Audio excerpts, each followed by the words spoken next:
کسی اور زمانے کے خواب میں خوش آمدید۔ حافظ کا ایک مشہور شعر ہے کہ بمے سجاد رنگین کون کرت پیر مغان گویت کہ سالک بھی خبر نبوت ذرا ہو رسم منزل ہا۔ یہ شعر بنیادی طور پر تصوف میں جو بیعت کا تصور ہے اور جو شیخ کا تصور ہے اس کا ایک خاص انداز سے اس کی تشریح کرتا ہے کہ اگر تجھے اپنا پیر یہ کہہ دے کہ یہ جو تمہاری نماز کی جگہ ہے، یہ جو تمہارا نماز کا مقام ہے، اس کو شراب کے ساتھ رنگین کر ڈالو تو تم یہ کام کر ڈالو۔ کیوں کہ جو سالک ہے اس کو معلوم ہے کہ اس رستے پہ کیسے چلنا ہے، تجھے نہیں معلوم۔ تو یہ بیعت کے حوالے سے ایک خاص نقطہ نظر ہے۔ تو چونکہ ہماری بات ہو رہی ہے تصوف میں بیعت کی اہمیت کے حوالے سے، تو اسی بات کو ادا سائی کے سامنے رکھتے ہیں ظفر اللہ خان صاحب۔ بمے سجاد رنگین کن گرت پیر مغان گویت کہ سالک بھی خبر نبوت ذرا ہو رسم منزل ہا۔ آپ کی اس کے اوپر کیا تشریح ہے؟ بسم اللہ الرحمن الرحیم، رب اشرح لی صدری ویسر لی امری، اللہم صلی علی محمد وعلی آل محمد وبارک وسلم۔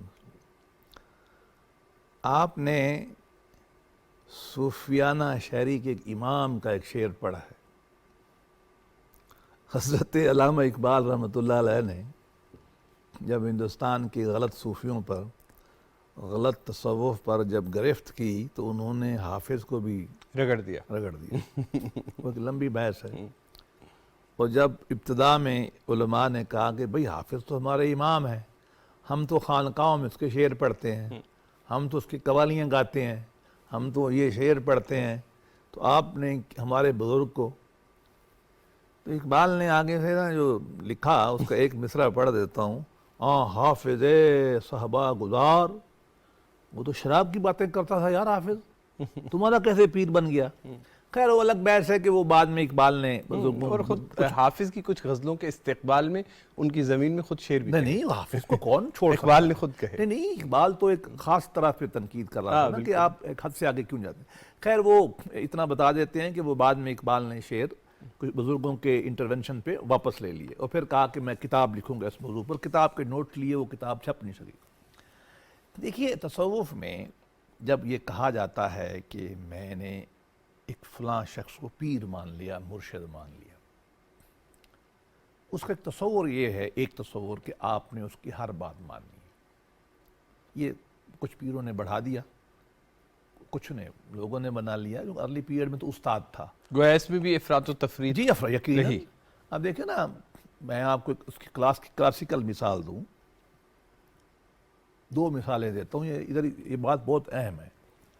حضرت نظام الدین اولیاء رحمۃ اللہ علیہ ہمارے ہندوستان کے اکابر صوفیاء میں سے ہیں۔ بالکل صحیح۔ کوئی آدمی اس کا انکار تو نہیں کر سکتا، کوئی مکتبہ فکر ان کا انکار نہیں کرتا، اتنے وہ بڑے اپنی ذات میں پاک صاف اور عالم بزرگ تھے، افراط و تفریط میں نہیں پڑھتے تھے، صاحب عمل تھے۔ آپ کے ایک خاص شاگرد تھے، چراغ دہلوی کے نام سے مشہور ہیں، مختلف نام ہیں حضرت کے۔ آپ چشتی ہے اور قوالی کرتے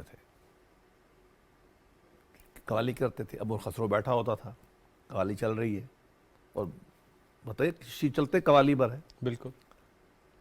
شاہ چراغ قوالی کو ناجائز سمجھتے تھے، عالم تھے دونوں، صاحب شیخ کے ایک عمل کو وہ جائز نہیں سمجھتے تھے۔ مرید وہ جب قوالی شروع ہوتی تھی نا، وہ خانقاہ سے نکل جاتے تھے، حضرت کا جوتا اٹھا لینا، کپڑے اٹھا لینا، دریا تھا دھونے بیٹھ جانا، اللہ اللہ کرنا، واپس آنا، جب پتہ اب یہ معاملہ مک گیا ہے تو آ جاتے تھے۔ وہ لوگ ان سے پوچھتے تھے، وہ کہتے میں اس کو جائز نہیں سمجھتا۔ لوگ آ کے شیخ کو کہتے تھے کہ یہ عجیب ہے، آپ اتنا اس سے پیار کرتے ہیں، اور یہ کہتا ہے کہ یہ آپ سے میرے شیخ قوالی ٹھیک نہیں کراتے۔ انہوں نے فرمایا نہیں اس کو حق ہے۔ اب دیکھیں دو باتیں دیکھیں، ایک تو آپ دیکھیں کہ استاد شاگرد کے رشتے میں اندھی تقلید ہماری روایت میں نہیں ہے کہ آپ ان سے اختلاف کر سکتے ہیں۔ اور اگلی بات سنیں کمال کی، نظام الدین اولیاء فوت ہونے لگے، وصیت فرمائی کہ میری گدی پہ شاہ چراغ بیٹھے گا۔ 38 سال کم و بیش 35 سال آپ کی گدی پہ وہ شخص بیٹھا، اور اس نے باوجود چشتی شیخ کبیر ہونے کے اس خانقاہ میں قوالی نہیں ہونے دی اور امیر خسرو کو بھی روانہ کر دیا. اس سے سبق کیا ملا آپ کو کہ مڈل پیریڈ کیا ہے نا, یہ بہت ارلی بھی نہیں ہے, جی جی ان کو 400 سال ہو گئے ہوں گے کم و بیش. اس پیریڈ میں بھی ہمارے یہاں یہ جو ہے نا کہ شیخ نے کہا کہ شراب پی لو, شیخ نے کہا, یہ نہیں ہے. آپ نے وہ کرنا ہے جو صحیح ہے, آپ اختلاف کریں. اچھا, اسی میں ایک تصور آ جاتا ہے کہ آپ ہر وقت شیخ کی طرف سوچتے رہیں. اس طرح بعد میں آئیں گے کہ مثال میں یہاں دے دوں. سید احمد شہید, یہ جو بالا کوٹ میں شہید ہوئے 1830-31 میں, ان کی بیعت کی اسماعیل شہید نے آ کر. اسماعیل شہید رحمۃ اللہ علیہ ہندوستان کے ایک بڑے عالم اور کم و بیش سلفی فکر کے بانی ہیں, کم و بیش. سید احمد شہید کہہ لو, ویسے ہی بھی وہ لفظ بریلوی لکھتے تھے چونکہ بریلی کے تھے, مزاجن بھی ذرا وہ ہمارے مطلب ذرا صوفی مزاج کے آدمی تھے, عالم تو تھے. اب جب یہ گئے اسماعیل شہید ان سے بیعت ہونے کے لیے, تو احمد شہید نے کہا کہ بھائی ٹھیک ہے, آپ تصور شیخ کریں, میرے بارے میں سوچا کریں, تاکہ ایک رشتہ. انہوں نے کہا لا حول ولا, میں تو یہ نہیں کرتا, اچھا شرک ہے. اچھا, احمد شہید نے ڈنڈا نہیں اٹھایا, انہوں نے فرمایا یہ آپ کے لیے پھر نہیں ہے, آگے چلو, آپ ٹھیک ہے, سبحان اللہ. ہاں جی, ضرورت نہیں ہے آپ کی. واہ. اچھا, تو یہ حافظ جو کہہ رہا ہے وہ یہ کہہ رہا ہے کہ جو ایک عمومی مفہوم اور ایک خاص مفہوم. عمومی مفہوم یہ ہے کہ بھائی آپ کو شیخ کی ہر بات ماننی. شیخ کہہ دے نا کہ آپ شراب اپنے جا نماز میں ڈال لو تو ڈال لو, بس ماننا ہے, نہ نہیں کرنا. لیکن حافظ ایک بہت بڑے عارف تھے. وہ ایک مشہور واقعہ ہے نا تیمور کا, جب تیمور نے حملہ کیا شیراز پہ. تیمور عجیب و غریب آدمی تھا. تیمور جب شہر پہ حملہ کرتا تھا نا تو پہلی ملاقات علماء سے کرتا تھا. وہ کہتا علماء کو بلاؤ, عارفوں کو بلاؤ. اور لوگ بڑے بڑے علماء کو جو بہت دستار کو جب لے آئے تو اس نے بات چیت کی, تو اس نے اپنے بادشاہ سے کہا یہ کن جاہلوں کو لے آئے ہو, میں نے آپ کو کہا کہ اصلی علماء لے آؤ عارف. تو انہوں نے کہا سر محلے میں مشہور یہی ہے شہر میں, لیکن کچھ علماء ایسے ہیں جن کو ہم سمجھتے ہیں کہ عالم ہیں لیکن لوگ ان کو نہیں سمجھتے, ان کی شہرت نہیں ہے ان کو عالم بلاؤ. کی حیثیت سے. ان میں بلائے گئے 2 آدمی 3-4, ان میں ایک کا نام شیخ عارف تھا غالباً, اور ایک اس کو حافظ کو لے حافظ کو پیش کیا گیا. وہ ایک لمبی داستان ہے, کبھی سنائیں گے آپ کو. تو حافظ اپنے زمانے کے عارف تھے, صاحب شریعت بزرگ تھے حافظ. اچھا, ہاں بہت زیادہ. وہ بہت ہی مدرسے میں رہتے تھے, چھوٹی سی, کوئی امیر تو تھے نہیں, پڑھاتے تھے, اور بڑی سمپل سی زندگی تھی. تو وہاں شراب و فارسی ادب میں اللہ کے محبت کے استعارے میں استعمال ہوتی ہے, کیونکہ ادیب تھے نا, وہ لیریکل پوئٹ ہے, غزل کے سب سے بڑے شاعر ہیں دنیا کے. تو وہ اس معنی شراب, ساقی, یہ سب ان کا ایک ایرانی روایت میں یہ ایک خاص مفہوم رکھتا ہے. وہ یہی کہتے ہیں کہ بھائی جب آپ کو پیر شیخ کہہ دے کہ اللہ کی محبت میں رنگ جا تو رنگ جا, اللہ کی محبت میں چیزوں کی حیات تبدیل کرنی تو کر دو, وہ یہ کہنا چاہتے ہیں. لیکن اس کے لوگوں نے مفہوم غلط لیا. وہ لیا کہ جو شیخ غلط کام بھی کہہ دے کر دو, مطلقاً نہیں. اس کی ایک وجہ ہے, وہ یہ ہے کہ لا طاعت مخلوق فی معصیت اللہ, کہ اللہ کی معصیت میں مخلوق کی اطاعت نہیں ہوگی. کوئی شیخ ایسا شیخ ہو ہی نہیں سکتا جو آپ کو اللہ اور اللہ کے نبی کے خلاف کوئی بات کرے. اس میں میرے خیال میں مزید بات کرنے کی ضرورت ہے, میں دوبارہ آؤں گا. ایک جو مرحلہ پیچھے ہماری گفتگو تھوڑا سا تشنا رہ گیا, وہ یہ ہے کہ صوفیہ کے ہاں تصور ہے ایک فناف الشیخ کا. فناف الشیخ سے کیا مراد ہے, اور یہ کیا آپ اس کو مطلب کوئی ایک اتھینٹک روایت سمجھتے ہیں؟ جب پیر اور مرید, مرشد اور مرید, استاد اور شاگرد کے رشتے کی نوعیت طے ہونے لگی تو لوگوں نے اس پہ کتابیں لکھی. سب سے پہلی کتاب سید ابو نجیب سہروردی کی ہے, جس کا ہم نے ذکر کیا, آداب المرید. میرے علم میں شاید پہلی کتاب ہے. اگر آپ وہ پڑھ لیں, اس میں زیادہ تر آداب آپ کو ملیں گے کہ آپ جب خانقاہ میں رہ رہے ہیں تو آپ نے کیا کرنا ہے اور کیا نہیں کرنا. معمولی بات یہ ملے گی تھوڑی سی کہ جی استاد کی بات غور سے سننی ہے, اس کی اطاعت کرنی, مگر ادب کرنا ہے، احترام تھوڑا سا ملے گا. تو وہاں سے معاملہ بڑھتے بڑھتے ایک مقام میں آ کر لوگوں نے اس کو سسٹمٹائز کرنے کی کوشش کی اور اصطلاحات بنا لی. وہ کہتے ہیں کہ جی اللہ کے راستے میں چلنے کے 3 منزلیں ہیں. پہلی منزل ہے کہ آپ شیخ کی ہر بات مانیں گے اور فنا ہو جائیں گے شیخ کی ذات میں، فنا فی شیخ. پھر اگلا سٹیج یہ آئے گی کہ اچھا اس پہ آپ کو بڑے لوگ عمل کرتے نظر آتے ہیں. ہمارے پاس بہت سارے صوفی بزرگ آتے ہیں، اپنی پوری گفتگو 1 گھنٹہ کریں گے نا، اپنی شیخ کے حوالے دیتے ہیں، کوئی اور بات نہیں کرتے. وہ سمجھو کہ فنا فی شیخ کے مرحلے میں کھڑے ہیں. لیکن ہماری تصوف میں یہ بات طے ہے کہ یہ بگنر کا مرحلہ ہے، اور غلط صحیح کی بحث نہیں کر رہا، لیکن وہ خود بھی یہ کہتے ہیں کہ یہ اگلا مرحلہ کیا ہے. جب آپ شیخ کی ہر بات ماننے لگ جائیں گے، اس میں فنا ہو جائیں گے، اپنی ول شیخ کی ول بنا لیں گے، اپنی مرضی شیخ کی مرضی میں ختم، یہ مفہوم ہے.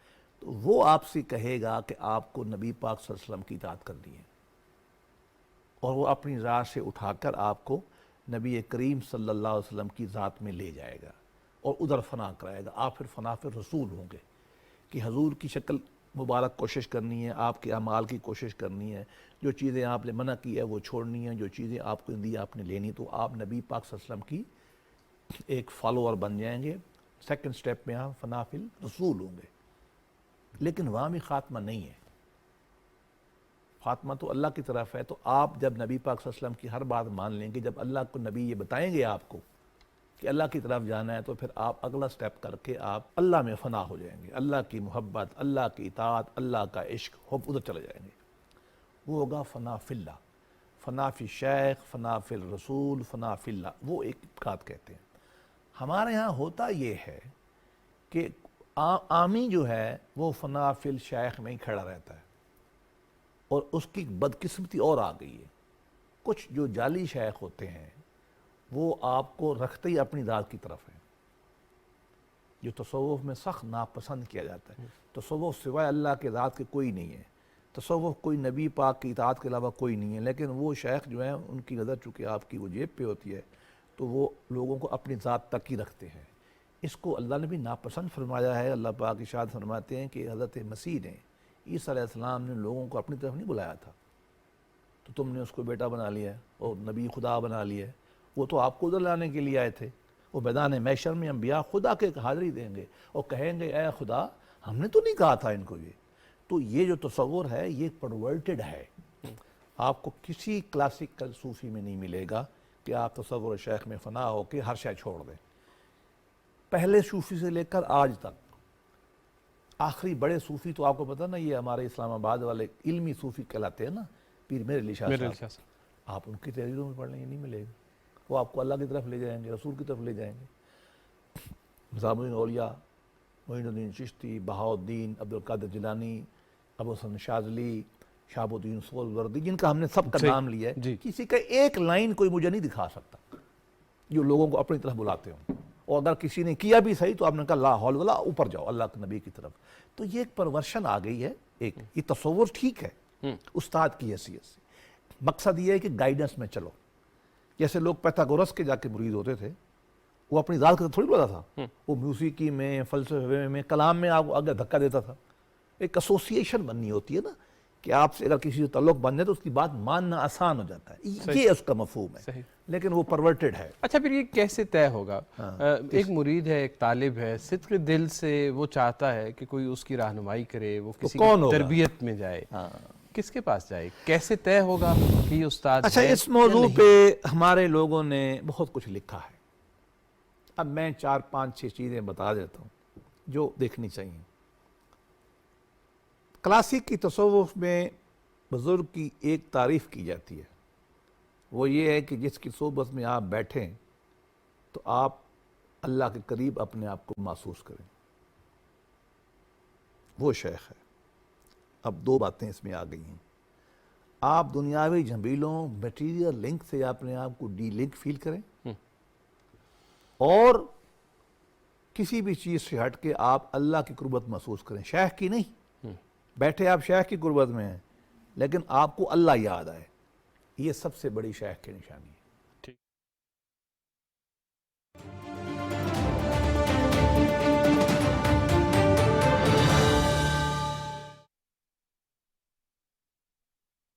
اللہ اکبر اللہ اکبر اللہ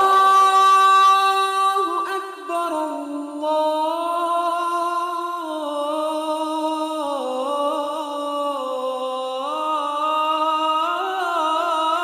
اکبر اشہد ان لا الہ الا اللہ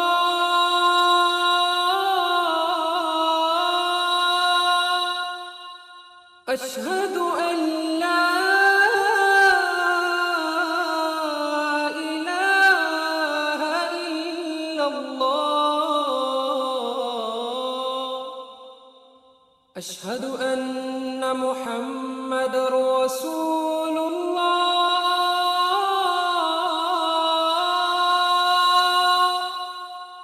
اشہد ان محمد رسول اللہ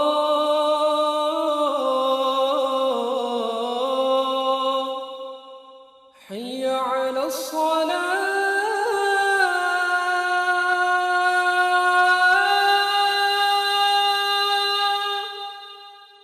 حی علی الصلاة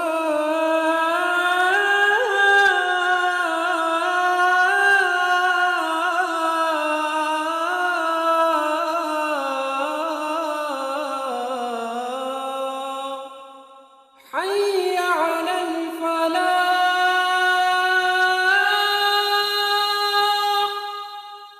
حي على الفلاح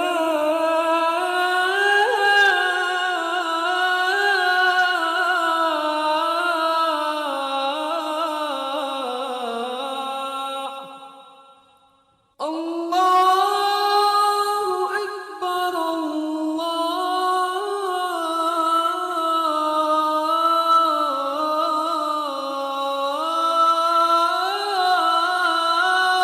اکبر لا الہ الا اللہ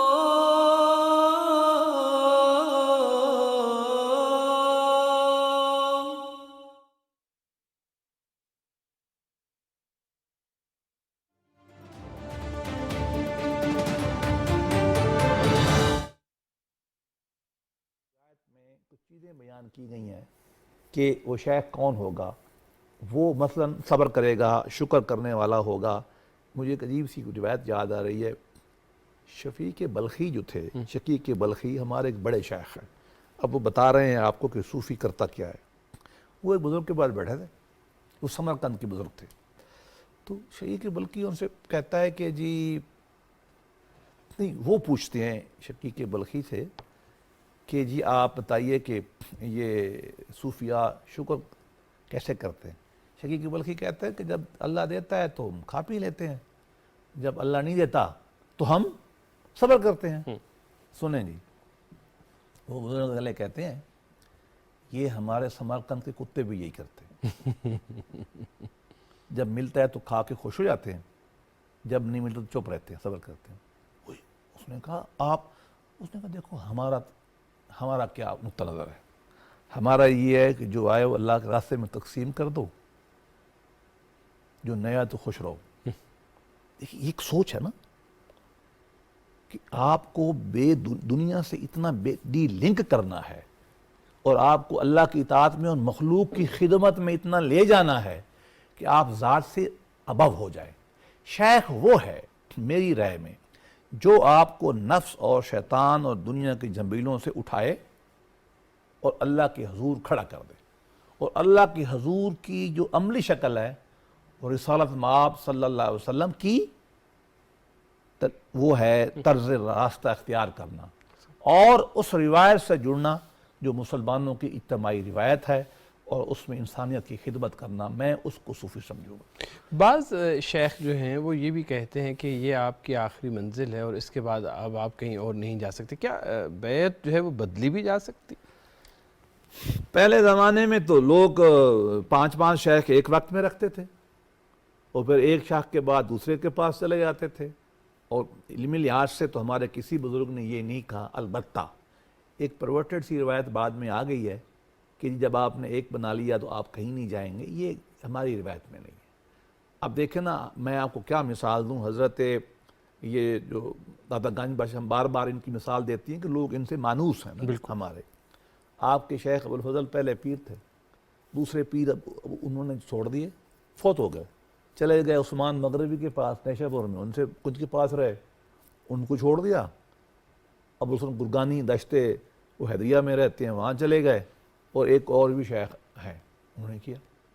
میں نے سرخس کے شیوخ کا بارے میں پڑھا ہے، وہ انہوں نے ایک دفعہ اپنی پوری جماعت کو کہا، اچھا، ہاں کہ آپ حج پہ جا رہے ہو نا تو آپ کو اللہ کا تعارف پہلے چاہیے، وہ میں نہیں دے سکتا، سنیں وہ مجھ سے بڑا باعزید ہے، آئیں ہم چلتے ہیں، اس کے پاس جا کے رہتے ہیں 4 مہینے، وہ ہماری توحید میں اللہ کی محبت میں تربیت کرے گا، اور ہم وہاں سے حج جائیں گے۔ سبحان اللہ۔ اور وہ گئے، وہاں رہے، شیخ کو انہوں نے بتایا، کیونکہ آپ کو پتا باجد بستامی یہ کام نہیں کرتے تھے درس تدریس والا، ان کو کہا کہ میں اپنے 450 بچے لایا ہوں، اور ہر میں سے ان میں سے جو شاگرد تھا وہ کہتے ہیں مقام ولایت پہ فائز تھا، وہاں وہ رہے، ہر تذکرہ اولیاء میں لکھا ہوا ہے، حضرت آتے تھے، ان کو سمجھاتے تھے، پڑھاتے تھے، اس کے بعد وہ ان کو لے کے چلے گئے، اپنے شاگردوں کو خود لے گئے۔ مطلب یہ تو ہماری روایت نہیں تھی ایسی، ہم تو کھلے ڈلے لوگ تھے۔ اچھا، چونکہ وقت بہت ہی کم ہے، آپ پیر اور مرید کا جو تعلق ہے اس میں کہاں کہاں پہ احتیاطیں لازم ہیں، کہاں ایسی جگہ آ جاتی ہیں جہاں پہ نقصان ہو سکتے ہیں، اس حوالے سے مختصر۔ سب سے پہلے شیخ کی سلیکشن، استاد وہ چننا چاہیے جو اپنے فیلڈ میں امام ہو، تصوف کا امام چنیں جو علم بھی رکھتا ہو، عمل بھی کرتا ہو، جاہل صوفی سے بچنا چاہیے۔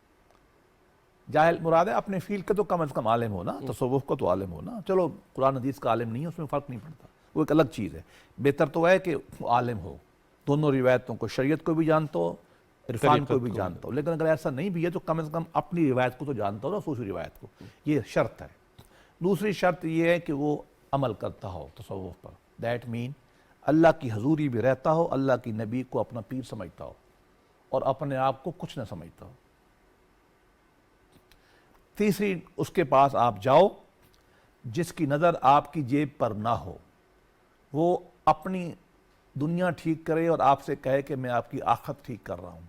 ہر خدقہ سالوس میں چھپا ہے مہاجن، یہ جو پیسے بٹورنے والے ہیں اقبال کے بقول، ادھر نہیں جانا ہے۔